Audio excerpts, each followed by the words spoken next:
मनोविज्ञान का शिक्षा में योगदान। संक्षेप में मनोविज्ञान ने शिक्षा के क्षेत्र में निम्नलिखित योगदान किया है। पहला है बालक का महत्व, दूसरा है बालकों की विभिन्न अवस्थाओं का महत्व, तीसरा है बालकों की रुचियों व मूल प्रवृत्तियों का महत्व, चौथा है बालकों की व्यक्तिगत विभिन्नताओं का महत्व, पांचवा है पाठ्यक्रम में सुधार, छठवां है पाठ्यक्रम सहगामी क्रियाओं पर बल, सातवां है सीखने की प्रक्रिया में उन्नति, आठवां है मूल्यांकन की नई विधियाँ, नौवां है शिक्षा के उद्देश्य की प्राप्ति व सफलता, दसवां है नए ज्ञान का आधारपूर्ण ज्ञान। शिक्षा की समस्याएं उसके उद्देश्यों, विषय वस्तु, साधनों एवं विधियों से संबंधित हैं। मनोविज्ञान इन चारों क्षेत्रों में समस्याओं को सुलझाने में सहायता प्रदान करता है। शिक्षा के उद्देश्य।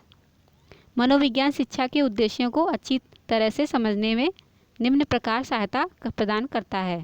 पहला, उद्देश्यों को परिभाषित करके। उदाहरण, शिक्षा का एक उद्देश्य है अच्छे नागरिक के गुणों का विकास करना। इसमें अच्छे नागरिक से क्या तात्पर्य है? अतः अच्छे नागरिक को व्यवहारिक रूप में परिभाषित करना चाहिए। दूसरा है उद्देश्यों को स्पष्ट करके उपयुक्त उदाहरण के अनुसार व्यक्ति के कौन से व्यवहार अथवा लक्षण अच्छे नागरिक में होने चाहिए, अर्थात ऐसे कौन से व्यवहार हैं या लक्षण हैं जो अच्छे नागरिक में नहीं पाए जाते हैं और इसके विपरीत जिनको हम अच्छा नागरिक कहते हैं उनमें वे व्यवहार पाए जाते हैं। तीसरा है उद्देश्य प्राप्ति की सीमा निर्धारित करके।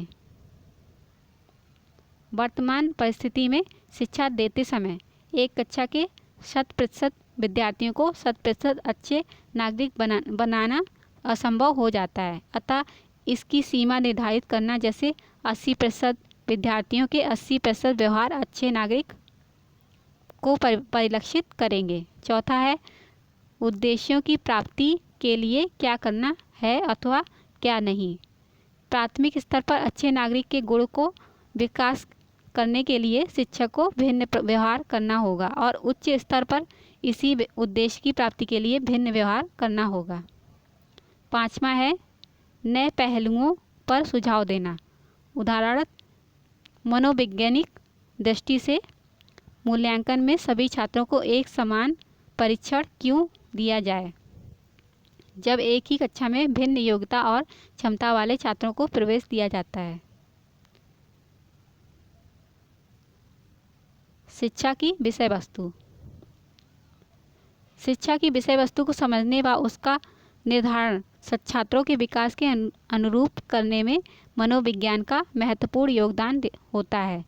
किस कक्षा के छात्रों के लिए विषय वस्तु क्या हो, अप्रत्यक्ष पाठ्यक्रम, विद्यालय का सामान्य वातावरण किस प्रकार का हो जिससे छात्रों के मानसिक स्वास्थ्य पर विपरीत प्रभाव न पड़े, आदि महत्वपूर्ण प्रश्नों का समाधान मनोविज्ञान करता है।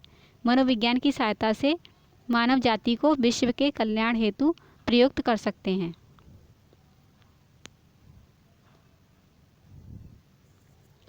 शिक्षा के साधन।